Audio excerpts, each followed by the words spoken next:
Oremos juntos.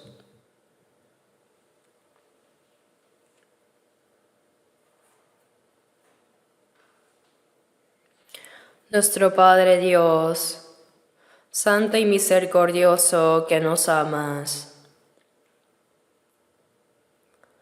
Nosotros que estábamos lejos de ti en pecado, merecíamos recibir el juicio y el castigo de Dios. Pero aun cuando no te conocíamos, tú tuviste compasión de nosotros, y por ese gran amor y gracia, el Señor Jesús, con su preciosa sangre derramada, limpió eternamente nuestros pecados, y sin mérito alguno salvó nuestras almas, y nos hizo hijos de Dios, y nos dio la gloriosa esperanza de entrar en el reino eterno de Dios. Te agradecemos por esa inmensa gracia. En este momento, nosotros que hemos recibido el perdón por la preciosa sangre del Señor, nos reunimos ante ti para alabar tu inmensa gracia y amor, para aprender tu palabra, y te agradecemos por permitirnos tener comunión en esta santa congregación con el Señor. Creemos que Dios Padre está entre nosotros en este momento. Te pedimos que mires a cada uno de nosotros y sosténnos con tu mano misericordiosa, y que ninguno de nosotros caiga de tu gracia. Sosténnos con tu mano compasiva, Señor. Este mundo se vuelve cada día más turbulento y lleno de pecado. Es un mundo peligroso donde no sabemos qué puede suceder en un solo día. Si Dios, tú no nos proteges, en cualquier momento podemos caer en el pecado. Y nosotros no tenemos la fuerza para vencer este mundo malvado. Por eso llénanos, Señor, con tu palabra, sabiduría y el poder del Espíritu Santo. Guíanos para que podamos vivir correctamente como hijos de Dios, con dignidad en medio de este mundo peligroso. También a todas nuestras iglesias en todo el país y alrededor del mundo, y a todos los hermanos que están guardando la fe y predicando el Evangelio en medio de las dificultades, acompáñalos, Señor, con tu palabra, tu gracia y el poder del Espíritu Santo, para que en cualquier sufrimiento o adversidad, confiando solo en ti, puedan testificar valientemente el Evangelio y así llevar muchas almas ante ti para que sean salvas y cumplir la obra de Dios. También oramos por este país en el que vivimos. Estamos viviendo en una época muy difícil y confusa. Señor, concédenos más libertad, paz y seguridad para que podamos llevar más libremente nuestra vida cristiana y predicar el Evangelio sin mayores dificultades. Te lo rogamos fervientemente. Concede tu gracia a los políticos y gobierna sus corazones para que puedan ser usados para la voluntad y gloria de Dios. Te rogamos para que ellos también sean usados para la santa obra de Dios. Señor, que siempre nos das la palabra que necesitamos en cada momento y que nos enseñas el camino a seguir. Revélanos también en esta hora tu santa voluntad y ayúdanos a entender cómo debemos actuar nosotros. En el nombre de nuestro Señor Jesucristo hemos orado. Amén. Busquemos la Biblia. Mateo capítulo 6.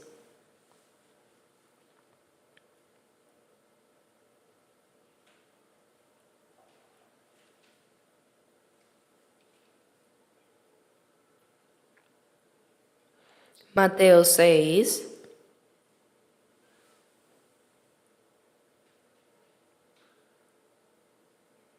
Desde el versículo 9 hasta el 13.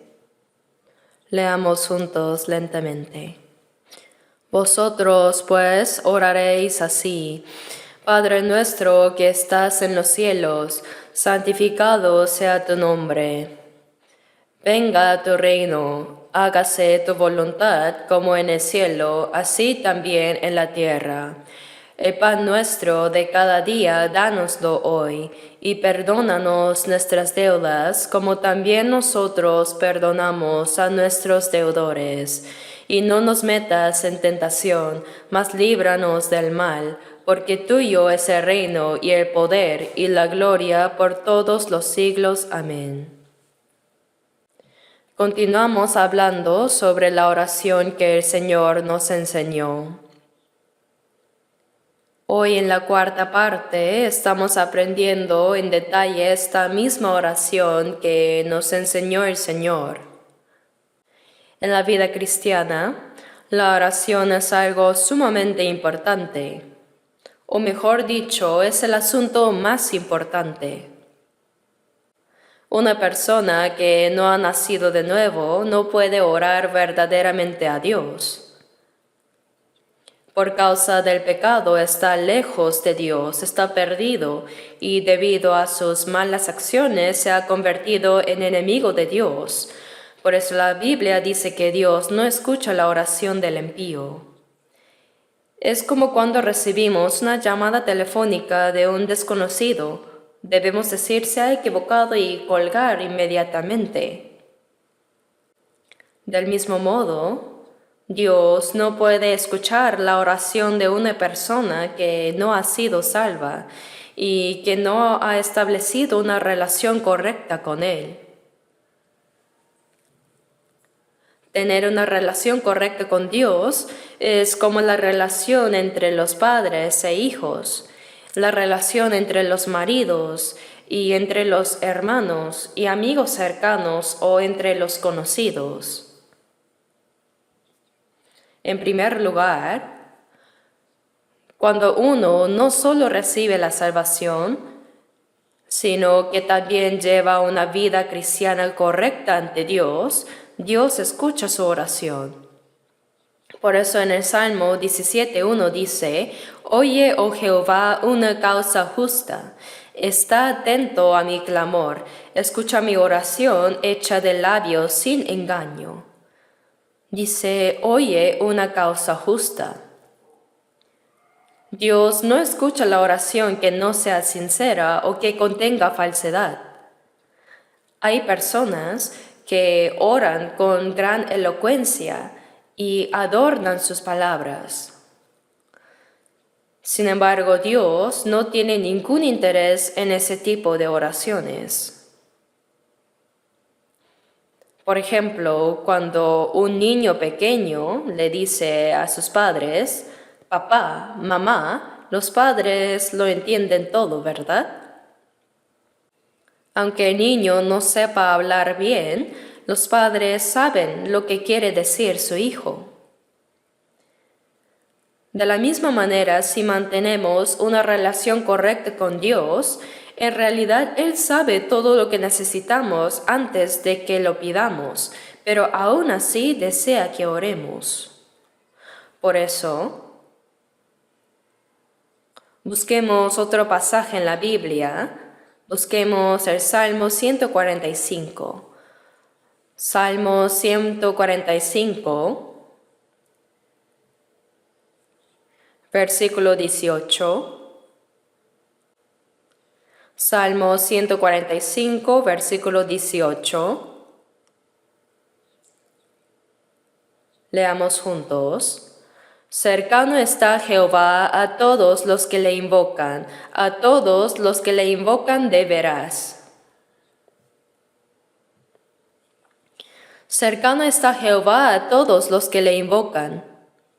Esta invocación se refiere a orar fervientemente, a pedir con sinceridad. Dice: a todos los que le invocan, a todos los que le invocan de veras. Así que Dios no escucha las oraciones formales. Por eso, aunque los israelíes oraban largamente con apariencia muy piadosa para ser vistos por los hombres, Dios dijo que no escuchaba tales oraciones. Pues esas son oraciones para los hombres, mas no para Dios. Una oración sincera, todos los que le invocan de veras. El corazón de quien ora debe ser honesto, sincero y anheloso. De hecho, nadie puede ser salvado sin el amor y la gracia de Dios, ¿verdad? La gracia es algo que Dios nos da. Por eso en Efesios 2:8 dice, porque por gracia sois salvos por medio de la fe. Y esto no de vosotros, pues es don de Dios. Las palabras don y gracia significan lo mismo. Cuando alguien te da un regalo valioso y costoso, esa persona paga todo el precio y tú simplemente dices gracias y lo recibes. Así recibimos la salvación, porque Dios nos amó tanto que para salvarnos envió a su Hijo unigénito en forma humana, y Él, siendo sin pecado, cargó en su cuerpo con todos los pecados del mundo, incluyendo nuestros pecados, la ira y el juicio de Dios que correspondía a nosotros. Y recibió la maldición y el juicio que merecíamos recibir. Derramó su preciosa sangre y murió para expiar para siempre nuestros pecados. Dios hizo un sacrificio tan grande por nosotros que ahora, si llegamos a entender y creer en esa gracia, recibimos la salvación, que es el don que Dios nos da. Y esto no de vosotros, pues es don de Dios. La persona que ha recibido la salvación establece una relación correcta con Dios. Después de eso puede orar a Dios. Es como cuando un niño pequeño juega con un teléfono de juguete, imitando a los adultos diciendo hola, ¿cómo está? Hablando como quiere, luego dice voy a colgar. No importa si cuelga o no, pues nadie lo estaba escuchando. Así, aquel que no está conectado con Dios es exactamente como un niño jugando con un teléfono de juguete. ¿De qué sirve eso? Cuando la relación entre Dios y uno mismo es segura, decimos, Padre Dios, es decir, Padre nuestro que estás en los cielos, mi Padre. Después de que Jesús murió y resucitó, les dijo a las mujeres que visitaron la tumba, ve a mis hermanos y diles, subo a mi Padre y a vuestro Padre, a mi Dios y a vuestro Dios, es decir, mi Padre es ahora vuestro Padre. Porque el que santifica y los que son santificados, de uno son todos. El que santifica es el Señor, y los santificados somos nosotros. Como todos venimos de Dios, dice, no se avergüenza de llamarlos hermanos. Bien, esta es una relación de vida, es una relación espiritual y eterna. Primero, solo el que tiene la certeza segura de su salvación puede orar correctamente, y no solo debe ser salvo, sino que su corazón y su vida deben ser rectos ante Dios. Oramos porque no podemos llevar una vida cristiana correcta con solo nuestra propia sabiduría, fuerza y esfuerzo, así que buscamos la ayuda de Dios. Cada día necesitamos la ayuda y la guía de Dios. Por eso debemos orar continuamente. Aquí dice,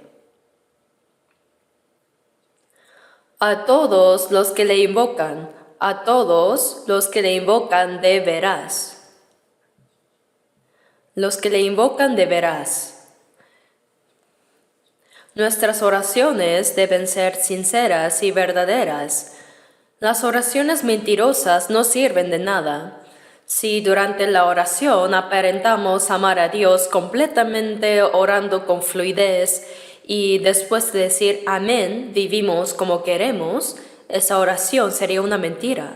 Dios no se deja engañar. La oración no termina con el amén, sino que después de orar debemos esforzarnos por vivir de acuerdo con lo que hemos orado.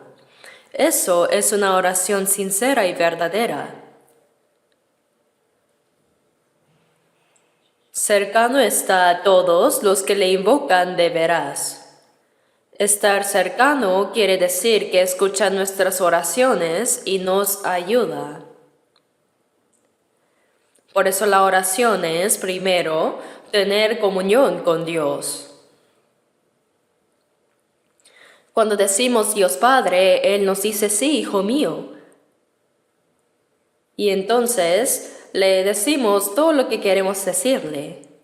También compartimos los problemas difíciles y pedimos a Dios lo que necesitamos. Entonces Él escucha nuestras oraciones. Hay veces que responde inmediatamente y otras veces que intencionalmente espera y nos responde más tarde. Cuando oramos, Dios nos escucha según su voluntad. Pero en Romanos 8 dice que cuando no sabemos orar como conviene, el Espíritu mismo intercede por nosotros con gemidos indecibles. Él ora por nosotros conforme a la voluntad de Dios. El Espíritu Santo que mora en nosotros conoce la voluntad de Dios. Por eso cuando no sabemos orar correctamente, el Espíritu gime y ora por nosotros.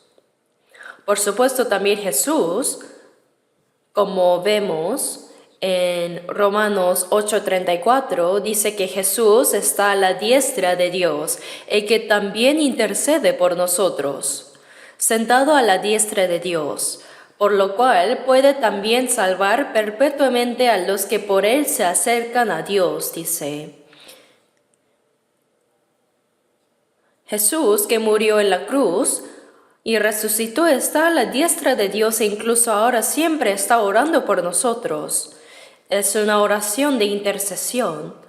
La palabra de que Jesús ora por nosotros aparece en Romanos 8 y en muchos otros lugares más. El Espíritu nos ayuda en nuestra debilidad, intercede por nosotros. Pero ¿podemos nosotros no orar? Por eso yo les digo a nuestros evangelistas, nosotros conocemos la Biblia más que cualquier otro.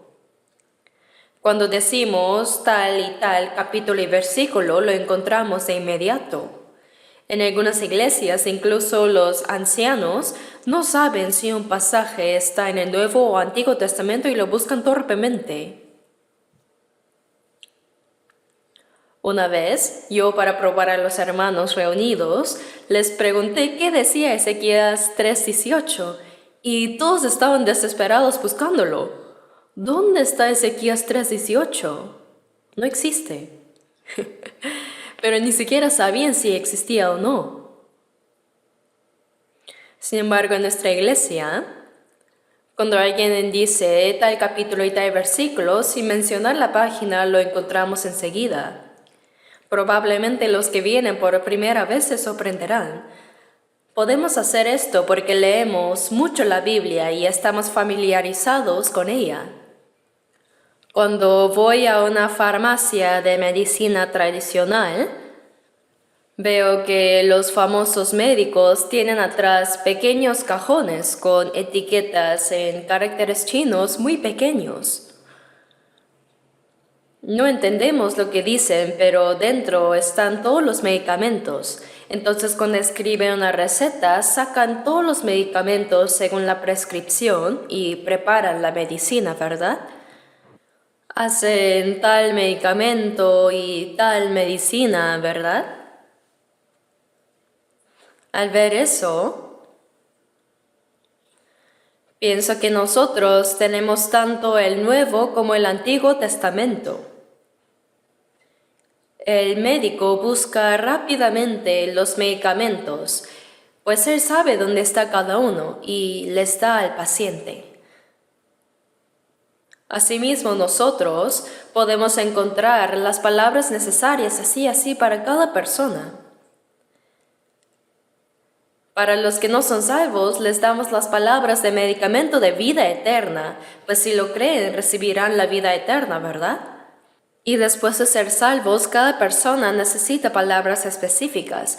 Por eso cuando aconsejamos individualmente, es muy importante entender de manera rápida la condición de esa persona y compartir las palabras que más necesita. De todos modos, no solo debemos conocer bien la Biblia, sino también orar mucho. Por eso digo, nuestra iglesia conoce bien la Biblia, pero ¿acaso no nos falta en la oración? Las personas no salvas van a las montañas para ayunar y orar toda la noche. Aquellos que no tienen relación con Dios hacen un gran alboroto con sus oraciones. Pero más bien parece que los salvos no oran tan desesperadamente. A Dios le gusta que oremos.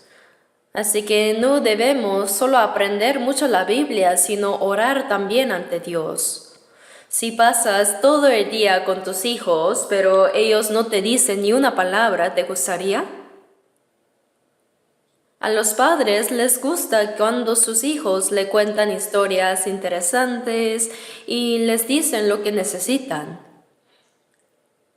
De la misma manera, a Dios le encanta cuando oramos, es tener comunión con Dios.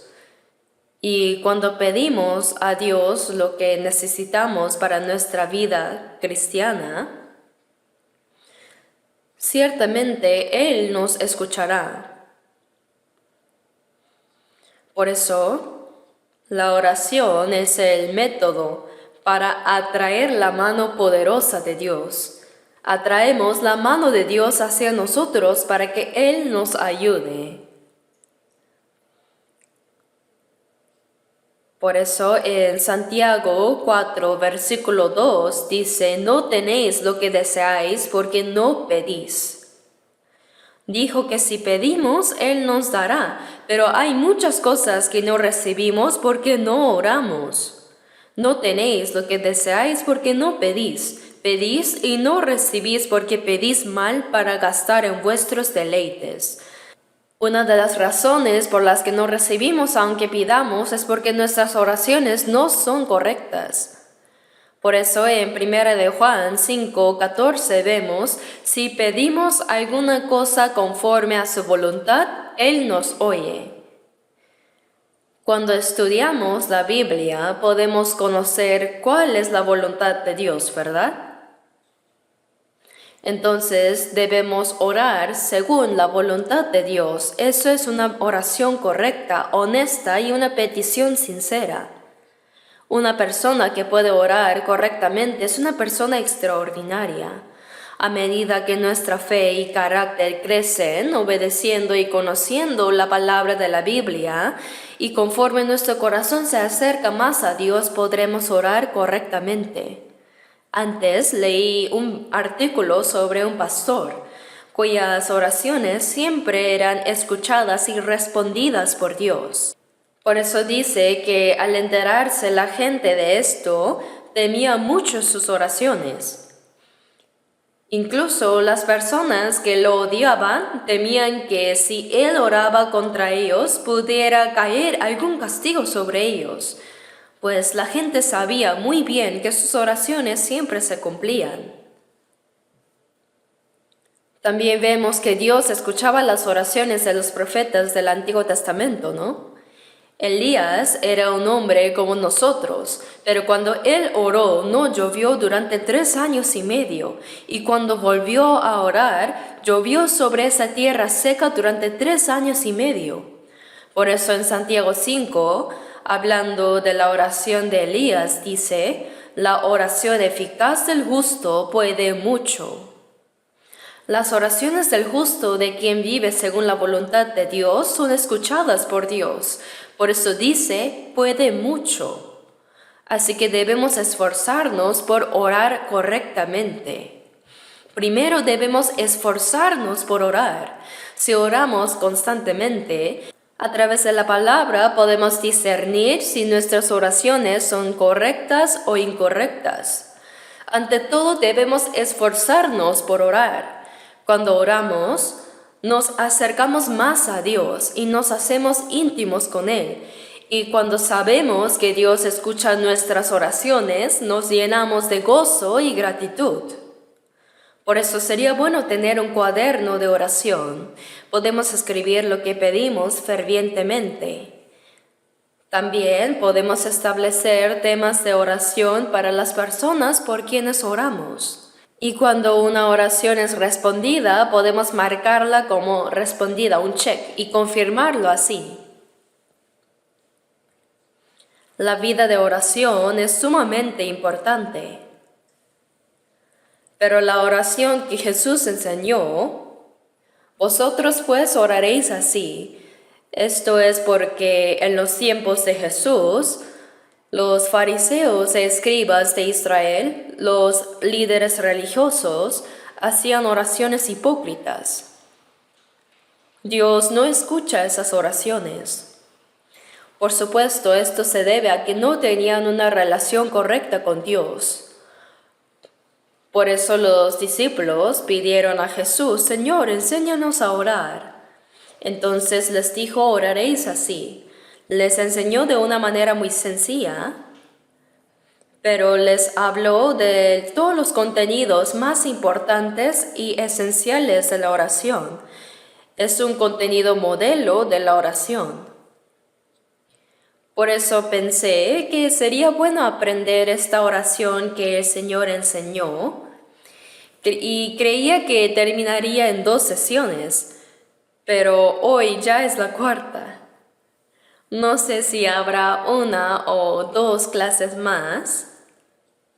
Yo tampoco lo sabía bien, pero al estudiarla sentí que su contenido es inagotable. Padre nuestro que estás en los cielos. Solo con esa frase, ¿qué significa que está en los cielos? No dice mi Padre, sino Padre nuestro. Entonces, ¿quiénes son los que llaman a Dios Padre nuestro?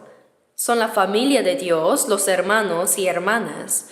Eso conlleva varias responsabilidades, es la familia de Dios. Hemos estado reflexionando sobre estos temas. Y hoy vamos a continuar con lo que aprendimos la vez pasada. Venga tu reino.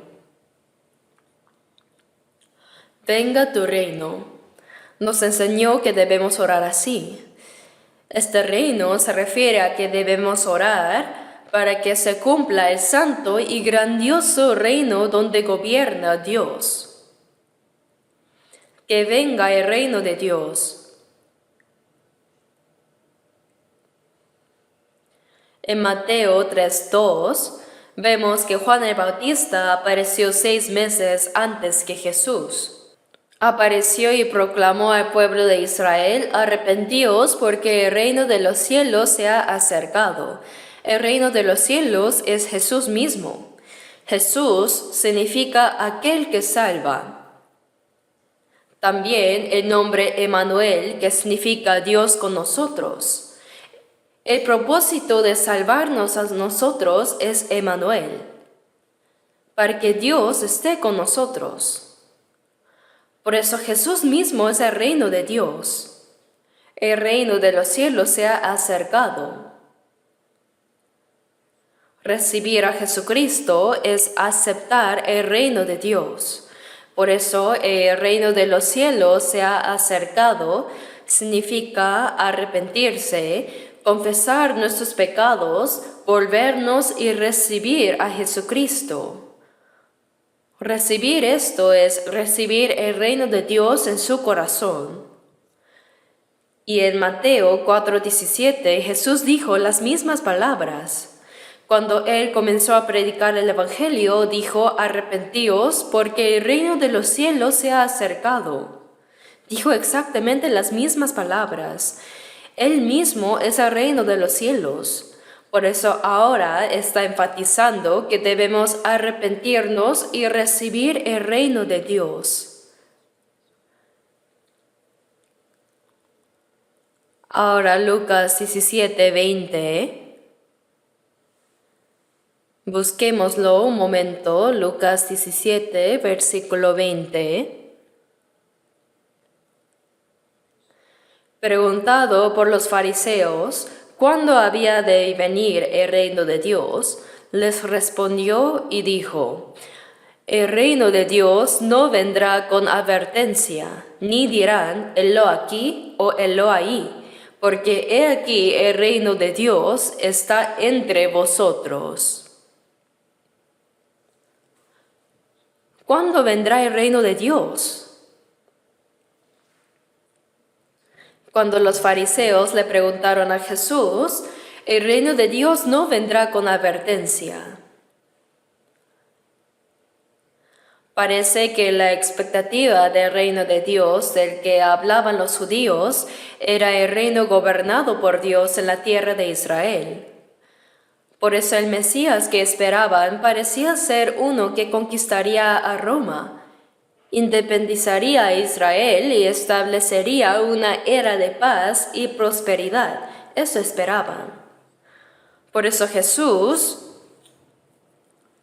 les dijo que el reino de Dios que ellos pensaban era diferente del verdadero reino de Dios. No vendrá con advertencia. Esto significa que no era el tipo de reino que los judíos imaginaban en la tierra de Israel. Y en el versículo 21 dice: ni dirán helo aquí o helo ahí, porque he aquí el reino de Dios está entre vosotros. El reino de Dios está aquí o está ahí. No se trata de un lugar específico, sino que el reino de Dios está entre vosotros. Pero el reino de Dios no estaba en ellos todavía, ¿verdad? Esto significa que el reino de Dios debía establecerse dentro de ellos primero.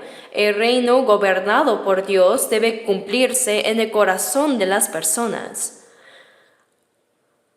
Hay muchas enseñanzas en la Biblia sobre este reino de Dios.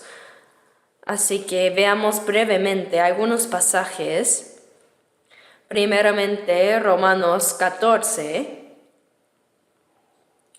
Busquemos Romanos 14, versículo 17.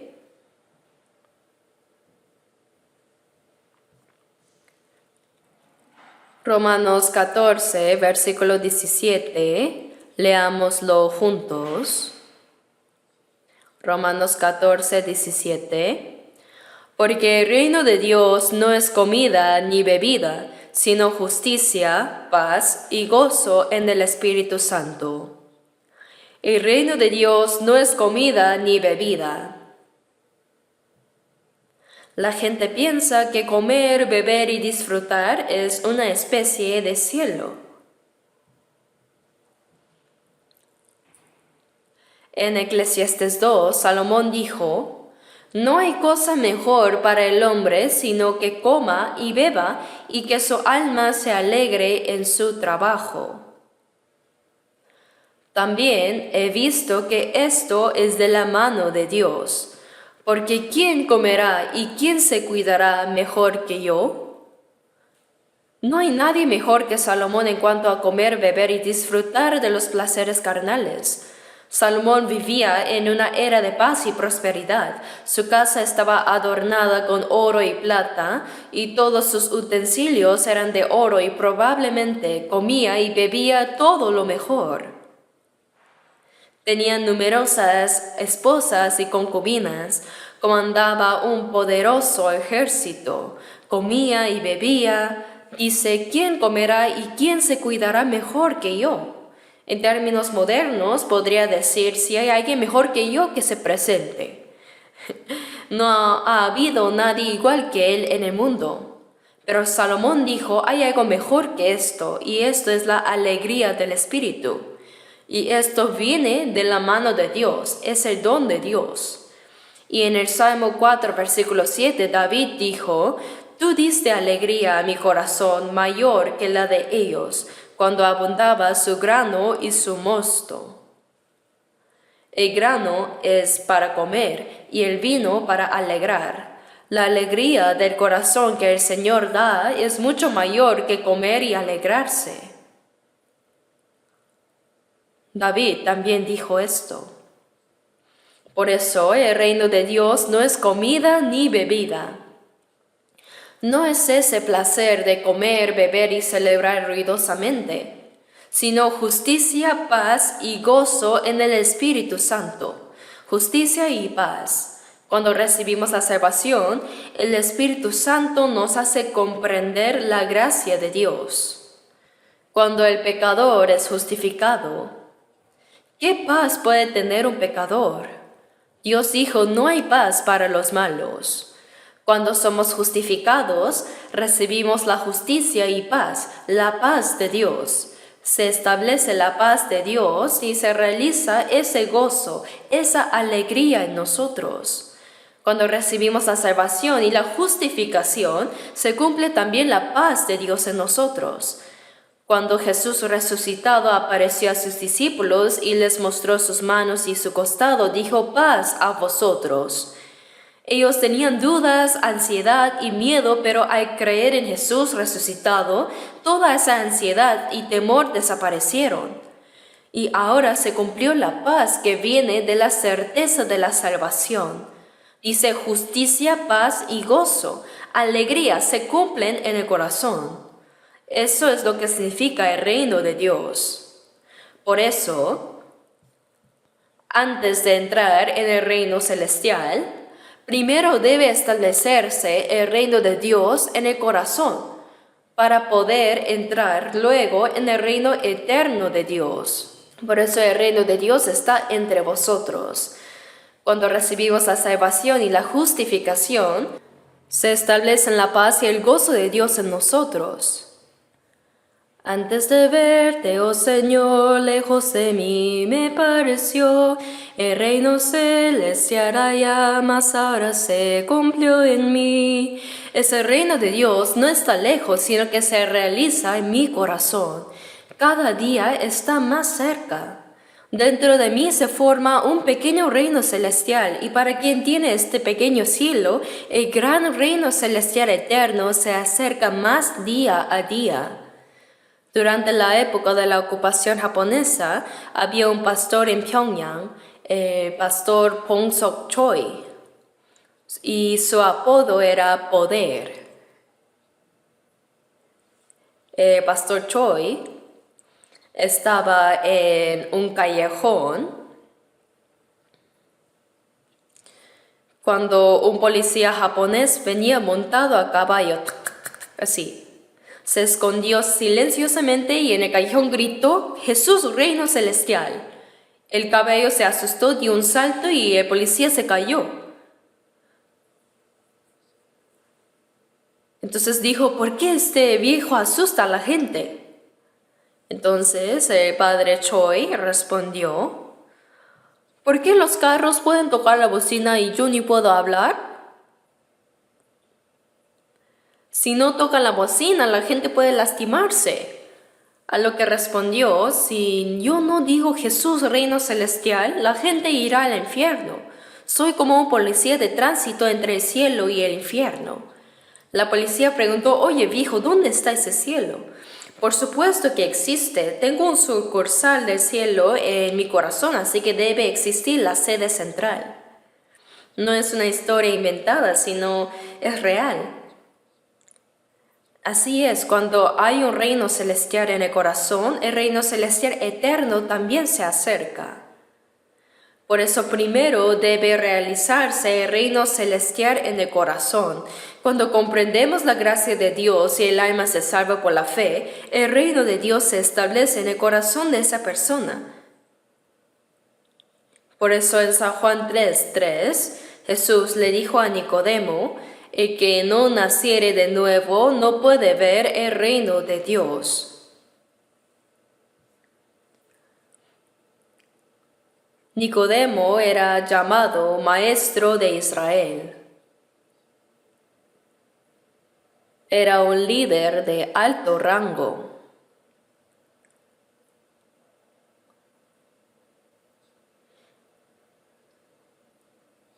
En aquel tiempo, él ocupaba un puesto importante en el Sanedrín. Pero cuando Jesús lo vio que este hombre no era salvo. Por eso le dijo, sé lo que has venido a preguntar, pero eso no es importante, pues primero debe establecerse el reino de Dios dentro de ti. El que no naciere de nuevo no puede ver el reino de Dios.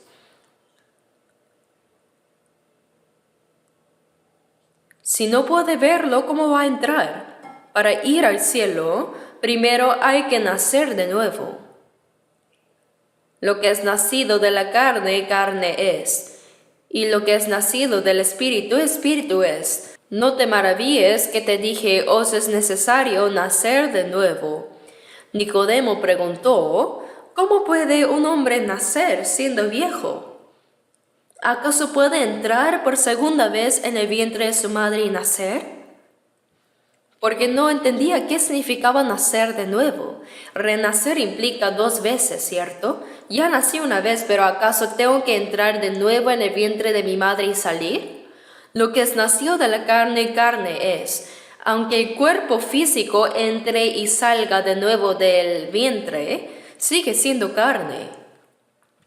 Que lo nacido de la carne es carne significa que aunque seas del pueblo elegido por Dios y maestro de Israel y líder, eso también es de la carne. Por mucho que lo intentes, así no podrás ir al cielo. Lo que es nacido de la carne, carne es, y lo que es nacido del Espíritu, Espíritu es. El que no naciere de agua y del Espíritu no puede entrar en el reino de Dios. Si no naces de nuevo, no puedes ver el reino de Dios ni entrar en él. Por tanto, para entrar en el reino de Dios, primero debe cumplirse ese reino en tu corazón. Por eso dice, el reino de Dios está entre vosotros, pero esto debe realizarse dentro de ellos. Pero aún el reino de Dios no se había cumplido en ellos, ¿verdad? Dice, está entre vosotros, pero no lo estaba, entonces, qué frustrante es. Por eso, Mateo 6:33 dice, mas buscad primeramente el reino de Dios y su justicia, y todas estas cosas os serán añadidas. Estas palabras están dirigidas a los salvos. La persona salva ya tiene el reino de Dios establecido en su corazón. Venga tu reino. Como la persona salva ya tiene el reino dentro de sí, cuando Jesús dijo, buscad primeramente el reino de Dios y su justicia, significa que debemos predicar el Evangelio para preparar a las personas para que entren en el reino de Dios. Cuando uno recibe la salvación, el reino de Dios se establece dentro de esa persona. Cuando el reino de Dios se establece dentro de cada persona, el territorio de su reino se va expandiendo, ¿verdad? Por eso buscad primeramente el reino de Dios y su justicia. Entonces, ¿cuál es lo primero que debe hacer una persona salva? El reino de Dios ya se cumplió en él. Una vez que una persona se salva, lo más importante y lo primero que debe hacer es hacer que otros también sean salvos, ¿verdad? ¿Qué es lo más importante para una persona que está muriendo? Hay que salvarla primero. Predicar este evangelio a quienes van al infierno para que sean salvos es lo primero que debemos hacer. Ya sea nuestra familia, parientes, amigos, vecinos o cualquiera. Por eso, buscar el reino de Dios significa procurar la salvación del alma de las personas. Porque cuando se salvan, el reino de Dios se establece dentro de ellos. Venga tu reino, dice. Debemos orar para que venga el reino de Dios. Debemos trabajar y sacrificarnos para que se cumpla el reino de Dios. Por eso, cuando dice que busquemos el reino de Dios y su justicia, cuando se realiza el reino de Dios, en 2 de Pedro 3:13 dice: cielos nuevos y tierra nueva, en los cuales mora la justicia. En el reino de Dios se cumple la justicia. Que se cumpla la voluntad de Dios es que se establezca la justicia. Por eso buscamos el reino de Dios y luego, externamente, cuando surgen personas que se salvan, el reino de Dios se expande y dentro de los salvos se establece la justicia de Dios. Amarse unos a otros, obedecer la voluntad de Dios, toda la vida que obedece a la palabra de Dios es cumplir la justicia de Dios. Por eso dice: mas buscar primeramente el reino de Dios y su justicia. Si solo hacemos eso, todas estas cosas, es decir, todo lo que necesitamos para el cuerpo, os serán añadidas. Quizás deba hablar de esto en la próxima ocasión. Así que, ¿qué es el reino de Dios? Es el reino de Dios establecido en el corazón de la persona salva. Los salvos son el reino de Dios. Por eso en Apocalipsis 1:5 vemos que dice: y nos lavó de nuestros pecados con su sangre. Lavó nuestros pecados con su sangre.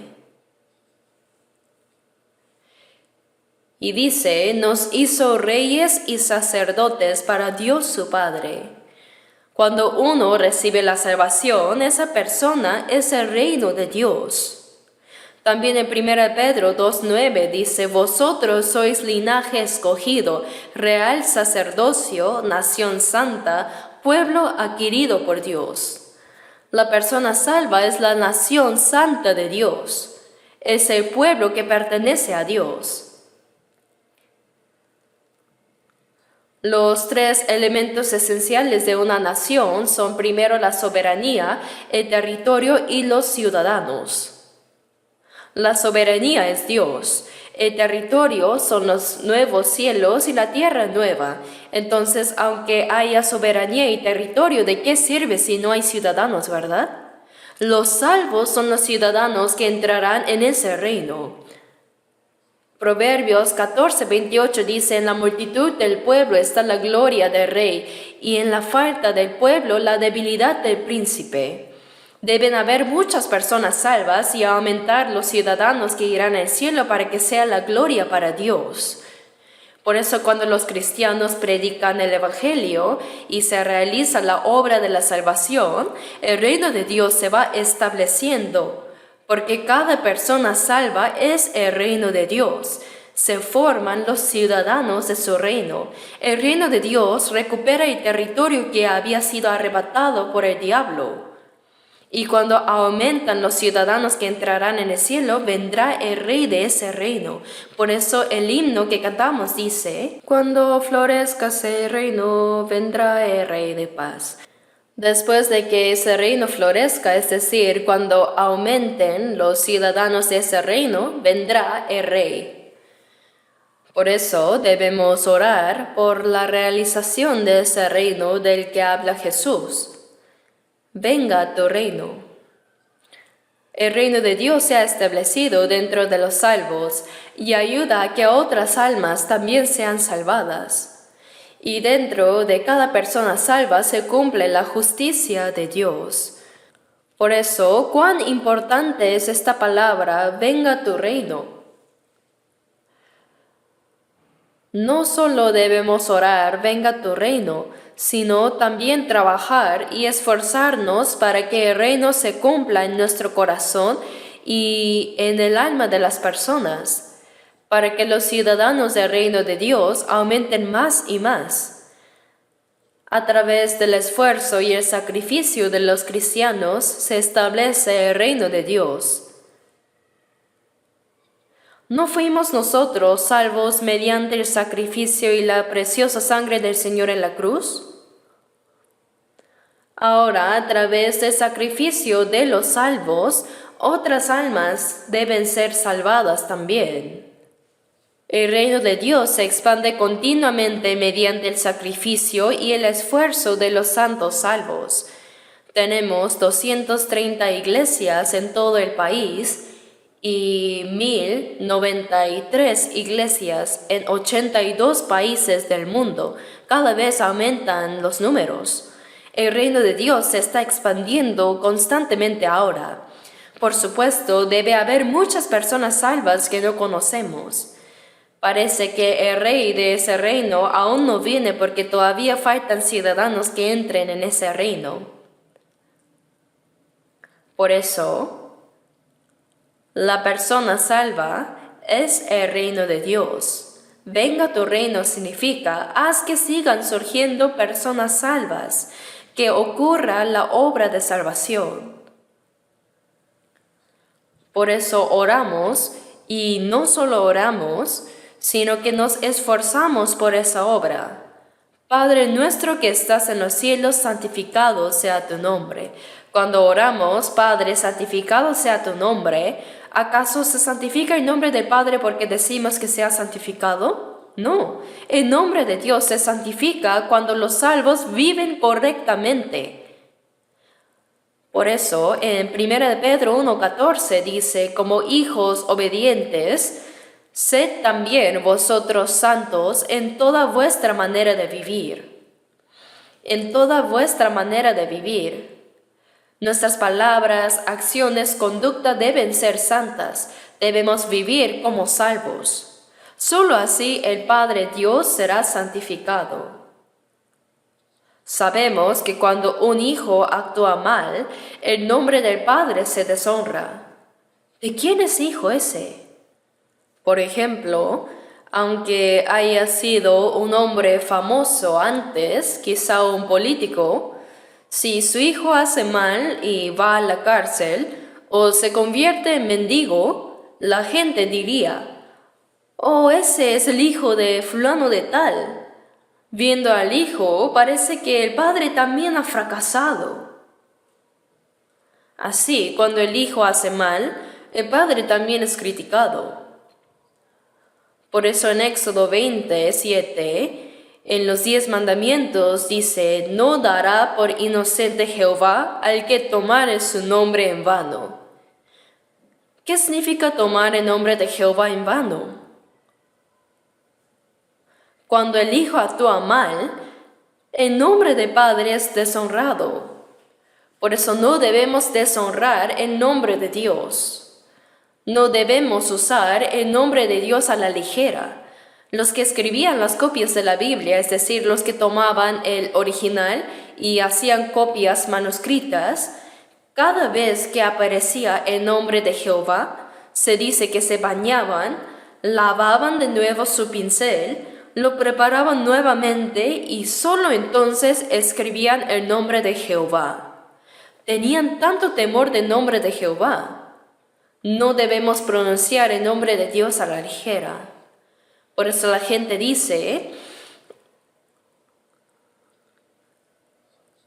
¿cuál es el nombre de tu difunto padre? ¿Cuál es su nombre? En Corea respondemos muy formalmente que él usa el carácter tal, tal y tal. No se dice simplemente Kim o Lee, se habla con mucho respeto.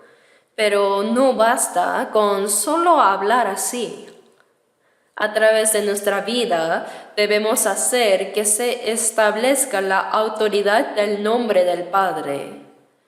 Cuando la persona salva actúa mal, dice, el nombre de Dios es blasfemado entre los gentiles por causa de vosotros. Y en 1 Corintios 6:9 dice, ¿no sabéis que los injustos no heredarán el reino de Dios? Los injustos, aquellos que cometen pecado y que actúan con maldad, los que practican la injusticia. ¿No sabéis que no heredarán el reino de Dios? Significa que no podrán entrar. No hay nada impuro allá, solo están los santos. Allá no habrá bestias malignas ni falsedad. Aunque vivimos en este mundo malvado, debemos estar separados de él. El arca debe flotar sobre el agua. Si el agua entra en el arca se hunde. ¿Saben? Aunque el mar es salado, el interior de los peces que viven en el mar no es salado. No es salado. Si el interior de los peces fuera salado, morirían, ¿verdad? Aunque vivimos en este mundo, el mundo no debe entrar en nosotros. Dice, no sois del mundo, antes yo os elegí del mundo. Debemos estar separados. Sed santos porque yo soy santo. Santo significa separado, separado de lo impuro. Aunque vivimos en este mundo malvado y pecaminoso, somos hijos de Dios, personas diferenciadas. Aunque tenemos que vivir en esta tierra con personas que irán al infierno, somos ciudadanos que iremos al cielo. Por eso en Apocalipsis 22:11 dice, el que es inmundo sea inmundo todavía, y el que es justo practique la justicia todavía, y el que es santo santifíquese todavía porque el tiempo está cerca. Los que irán al cielo deben prepararse como corresponde, y los que irán al infierno se llenarán cada vez más de pecado. ¿Está bien que los ciudadanos del cielo vivan de manera similar a los que irán al infierno? No está bien. Debemos estar claramente separados. Aunque vivo en la tierra, soy hijo de Dios, soy ciudadano del cielo. Aunque coma gachas de cebada y vista de saco, debemos tener el orgullo de ser hijos de Dios y nunca jamás debemos vivir cobardemente. Con la cabeza bien alta así, Dios está conmigo.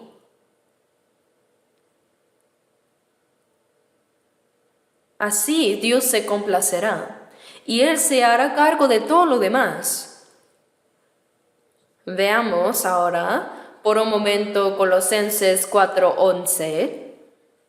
Colosenses capítulo 4. Vamos a ver Colosenses 4, versículo 11.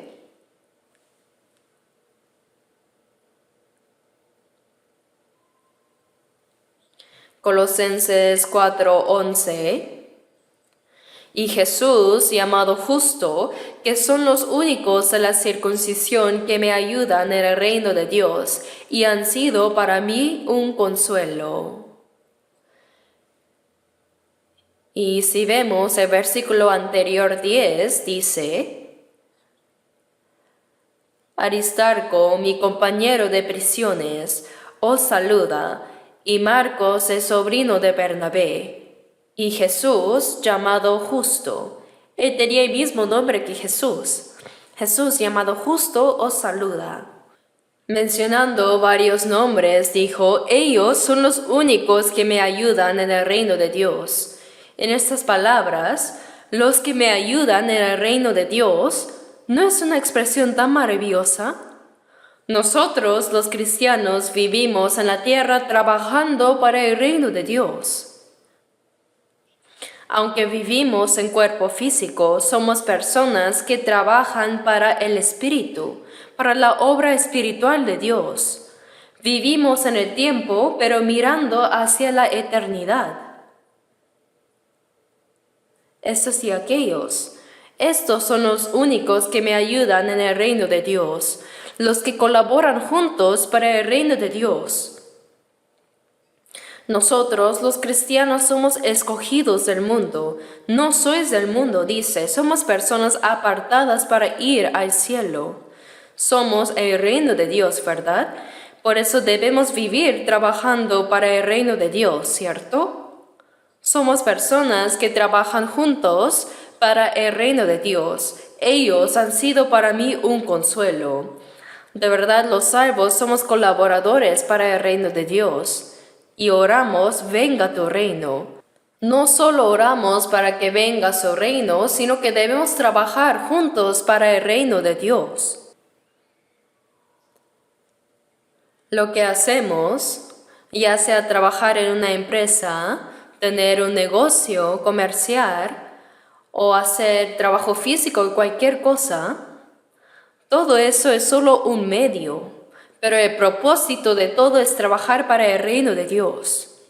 Somos soldados del reino de Dios. ¿No es maravilloso? Viviendo en la tierra, vivimos para el reino de Dios, viviendo en el mundo material, pero avanzando hacia el eterno mundo espiritual. Ahora nosotros trabajamos para el reino de Dios. Por eso, cuando alguien recibe la salvación, el reino de Dios se va expandiendo, el reino se acerca cada vez más. Por eso siempre estamos agradecidos y nos alegramos en Dios. Y ahora, volviendo a Mateo capítulo 6, después, en Mateo 6:10, venga tu reino, hágase tu voluntad como en el cielo, así también en la tierra. Dice, hágase tu voluntad como en el cielo, así también en la tierra. ¿Qué es tu voluntad? Por supuesto, es la voluntad de Dios. Como en el cielo, esto significa que la voluntad de Dios que está en el cielo, el plan de Dios, el propósito de Dios se cumple en la tierra. Se cumple en este mundo.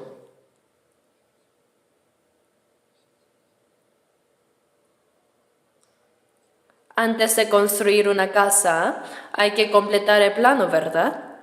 Así como el constructor construye la casa según el plano, la voluntad de Dios, es decir, el plan de Dios, se ha cumplido ya en el cielo. Todo está decidido. Por eso, así también en la tierra, se va cumpliendo en el mundo. ¿A través de quién? A través de los salvos. La voluntad de Dios ya determinada se va cumpliendo a través de los salvos. Por eso oramos para que se cumpla la voluntad de Dios.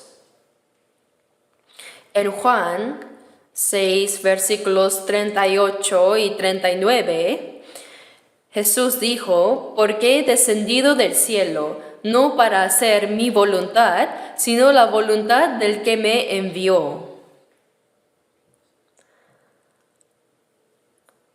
La voluntad del Padre que me envió.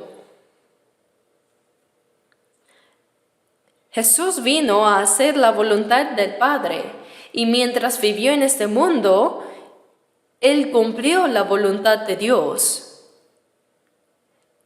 En Juan 4, versículos 3 y 4, vemos que Jesús, al trasladarse de Judea hacia Galilea, pasaba por Samaria.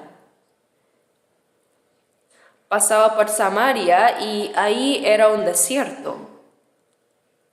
Sin agua, era caluroso y estaba cansado todo el día, hambriento y sediento. Así que los discípulos fueron a comprar comida al pueblo. Mientras tanto, Jesús compartió la palabra con una pecadora samaritana que había venido a sacar agua. Le dijo, dame de beber, y esta mujer samaritana al instante vio que era judío. Los samaritanos y los judíos no se trataban entre sí.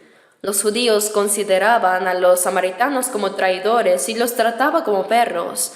Entonces los samaritanos veían a los judíos como enemigos y no se trataban entre sí. Entonces esta mujer samaritana, sin una pizca de compasión, esta mujer pecadora dijo no.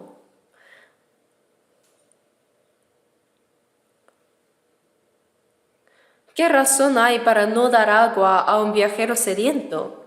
Pero dijo, oiga usted, siendo judío me pide agua a mí, una mujer samaritana, no te la doy, ¿para qué ya? De verdad. Es una mujer sin la más mínima compasión. El Señor conocía a esta mujer pecadora. El Señor sabía perfectamente que aunque le pidiera agua, ella no se la daría. Pero no le pidió agua para beber un vaso, sino para darle agua viva a la mujer, a esa pobre mujer pecadora. Así que Jesús le dijo, si conocieras el don de Dios y quién es el que te dice, dame de beber, Tú le pedirías y él te daría agua viva. Tú no me has dado agua, pero si me lo hubieras pedido, yo te habría dado agua viva.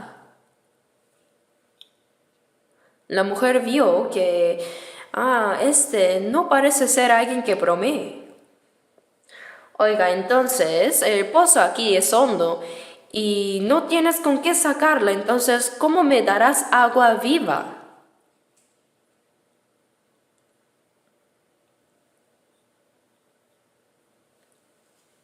Jesús le dijo, cualquiera que bebiere de esta agua volverá a tener sed.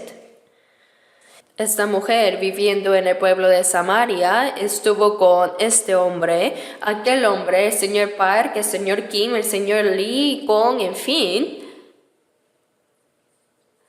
Y ahora estaba viviendo con el sexto hombre. Esta mujer pecadora.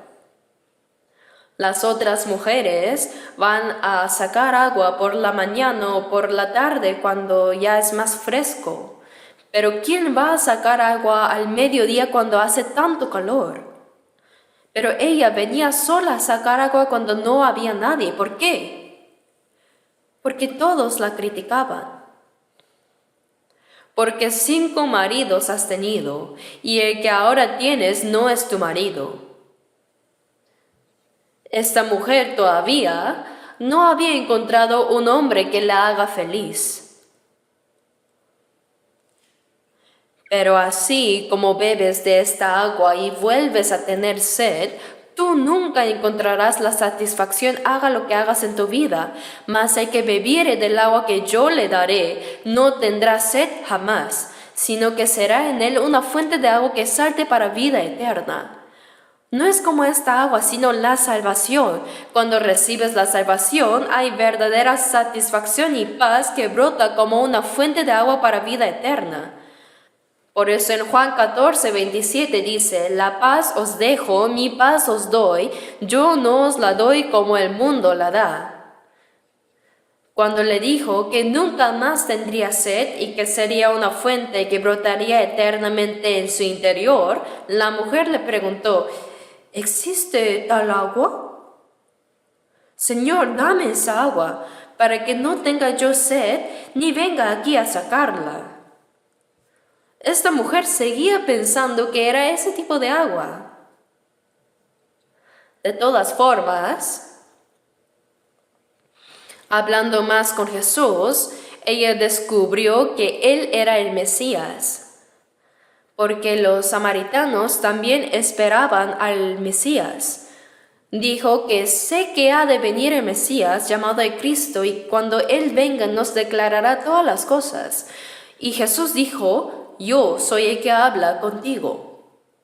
Al decir esto, el Señor seguramente abrió el corazón de esta mujer samaritana para ayudarla a entender quién era Él. La mujer sorprendida se olvidó de darle agua a Jesús y dejó su cántaro tirado ahí y corrió como loca a la ciudad de Samaria y dijo, todo cuanto he hecho. Ahora ya no le avergonzaba nada, sino que clamó, venid, ved a un hombre que me ha dicho todo cuanto he hecho. ¿No será este el Cristo? Los samaritanos pensaron, algo inusual está sucediendo. ¿Qué será? Vamos a ir a ver. Y seguramente la siguieron. Bueno, y mientras tanto, los discípulos regresaron con comida. Y le dijeron a Jesús, Rabí, come. Pero él respondió, yo tengo una comida que comer que vosotros no sabéis. ¿Oh? ¿Alguien quizá le trajo algo de comer? No, nadie le trajo nada. Hasta la mujer samaritana se fue olvidando incluso de darle agua. Entonces Jesús dijo, mi comida es que haga la voluntad del que me envió y que acabe su obra. Jesús olvidó su sed, su cansancio y su hambre, porque tenía algo más urgente que anhelaba.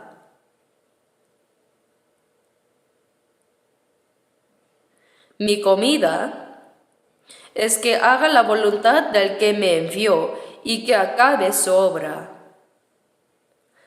Más que un sediento que anhela agua y más que un hambriento que anhela comida, hacer la voluntad de Dios era el alimento más necesario para Jesús. Mi comida es que haga la voluntad del que me envió y que acabe su obra.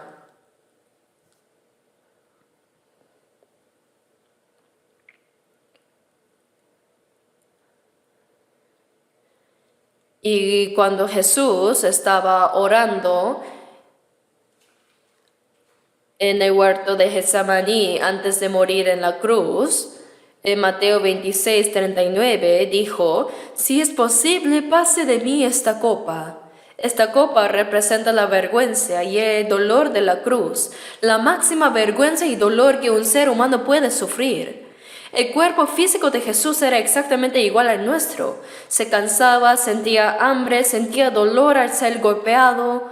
Jesús también derramaba lágrimas, tenía un cuerpo igual al nuestro. Pero la cruz, para el inocente Jesús, significaba recibir una sentencia de muerte, ser azotado con terribles látigos, cargar con el madero de la cruz hasta el lugar de su ejecución y ser clavado hasta morir. La máxima vergüenza y dolor que un ser humano puede sufrir, eso es lo que estaba frente a Jesús. Su cuerpo no lo quería. Padre mío, si es posible, pase de mí esta copa. Este dolor de la cruz, si es posible, haz que sea así, pero no como yo quiero, sino como tú. No sea según mi voluntad, sino según tu voluntad, Padre. La voluntad del Padre era que su Hijo unigénito, sin pecado, cargara con los pecados de todo el mundo y muriera en nuestro lugar y derramara su sangre para perdonar nuestros pecados y salvarnos. Hágase tu voluntad, Padre. Hizo la misma oración 3 veces. En Lucas vemos que mientras Jesús oraba lo mismo, dice, y estando en agonía, oraba más intensamente, y era su sudor como grandes gotas de sangre que caían hasta la tierra. Cuando una persona se esfuerza demasiado, dicen que realmente la sangre se mezcla con el sudor. Cuando oramos, tampoco debemos hacerlo a la ligera, sino fervientemente. ¿Y cuál es la conclusión final? No sea como yo quiero, sino como tú. Si morir en la cruz es la voluntad de Dios. Jesús lo sabía. Juan 10:18 dice: nadie me quita la vida, sino que yo de mí mismo la pongo. Jesús vino a morir en lugar de los pecadores. Solo así los pecadores podían ser salvos. Por eso Hebreos 10:10 dice: en esa voluntad somos santificados, mediante la ofrenda del cuerpo de Jesucristo, hecha una vez para siempre.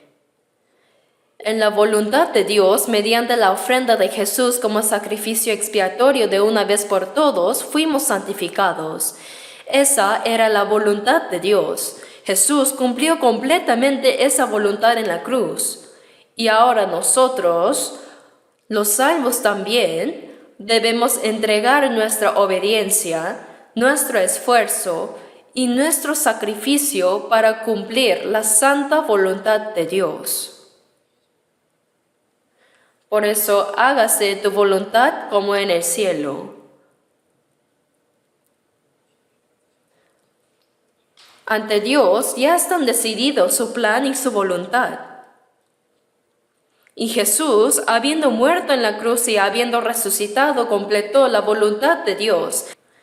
Y esa voluntad se cumple cuando se predica el Evangelio y las almas se salvan. Por eso hágase tu voluntad como en el cielo, así también en la tierra. En Mateo 7:21, Jesús dijo: no todo el que me dice, Señor, Señor, entrará en el reino de los cielos, sino el que hace la voluntad de mi Padre que está en los cielos. Los que dicen Señor, Señor son creyentes, ¿verdad? Los que creen en Jesús dicen Señor, Señor. Incluso tomando una taza de café dice Señor.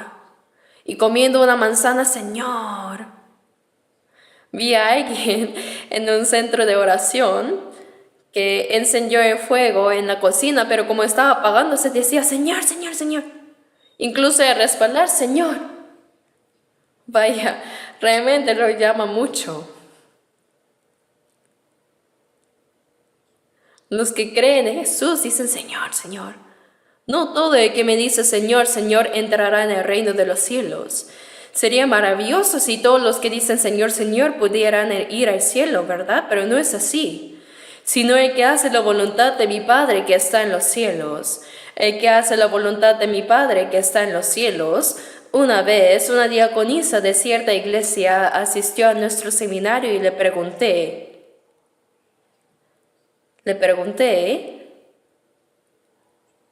Mateo 7:21 dice, no todo el que me dice Señor, Señor entrará en el reino de los cielos, sino el que hace la voluntad de mi Padre que está en los cielos.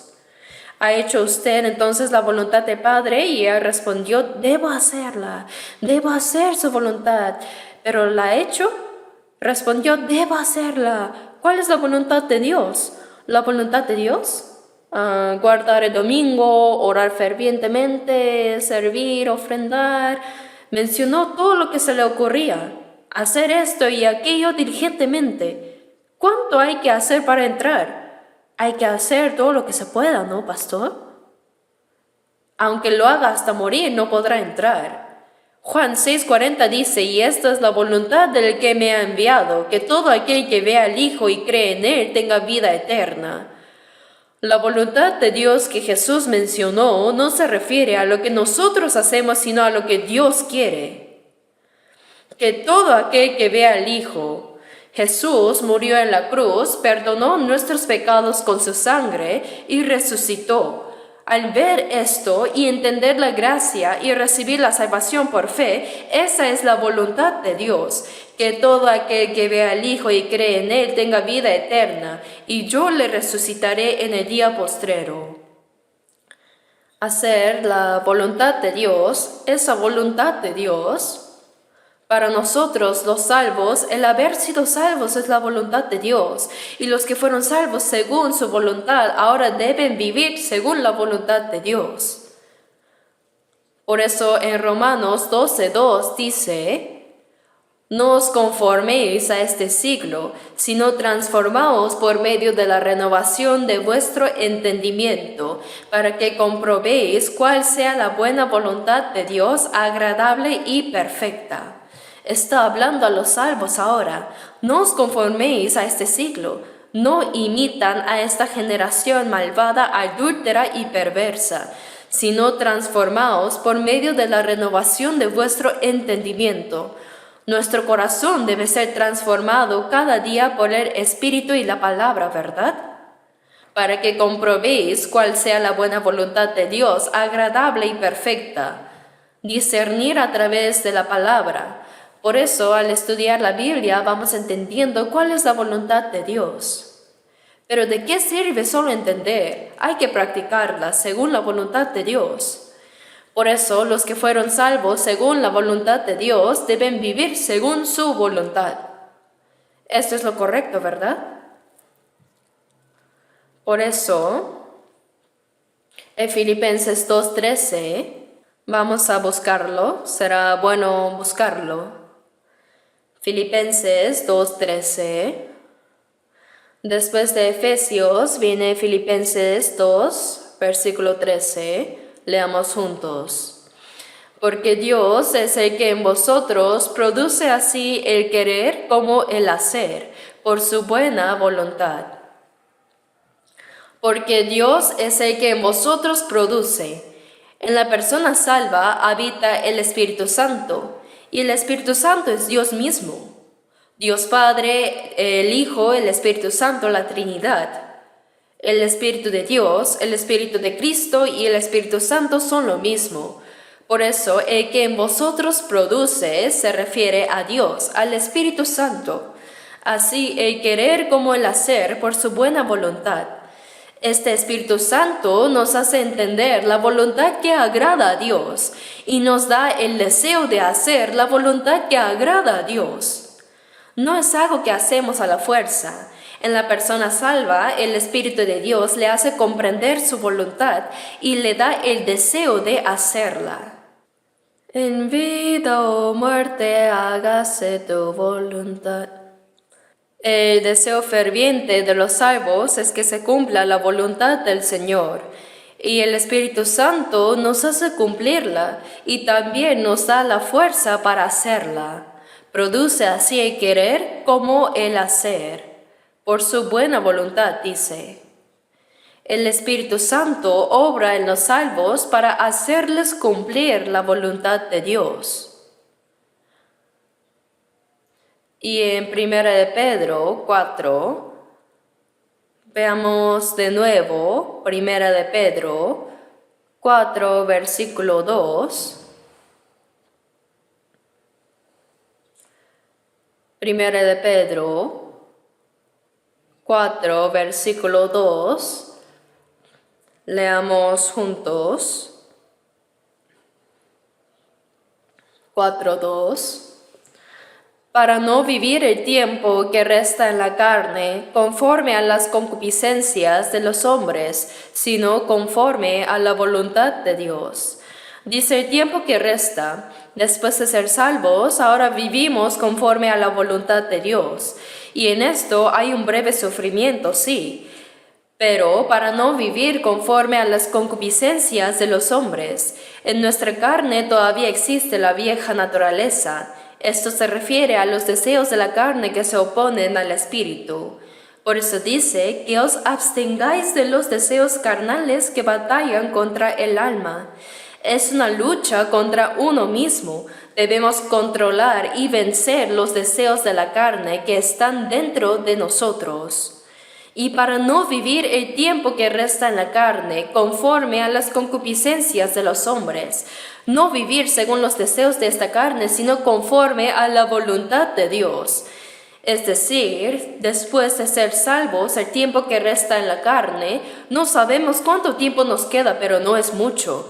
Durante ese tiempo que nos queda en el cuerpo, ya no debemos seguir más los deseos carnales, es decir, las concupiscencias de los hombres, sino vivir el resto de nuestra vida conforme a la voluntad de Dios. Por eso, para la voluntad y gloria de Dios, hágase tu voluntad como en el cielo, así también en la tierra.